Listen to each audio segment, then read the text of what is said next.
እንግዲህ ብዙም እንቅስቃሴ ያልታየበት በጣም ፈዛዛ የነበረው የአርሴናልና የበርሊን ጨዋታ አርሴናሎች በ36ኛው ደቂቃ በኬ ሃቨርትዝ ባስቆጠራ ጎል 1-0 በሆነ ውጤት በማሸነፍ ነጥባቸውን ወደ 82 ከፍ በማድረግ ማንቸስተር ሲቲን በ5 ነጥቦች በመብለጥ እንግዲህ ወደ 98% ያህል ፕሪሚየር ሊጉን የማንሳት ቻንሳቸውን አስፍተዋል ማለት ነው።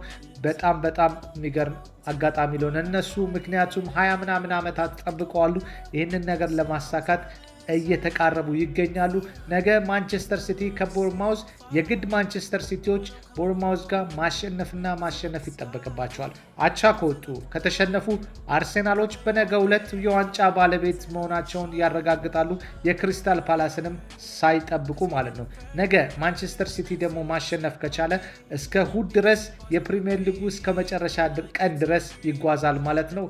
እንግዲህ አብረን የምናየው ይሆናል ነገ ውጤቱን። ለማንኛውም ይመቻችሁ። መልካም ቀን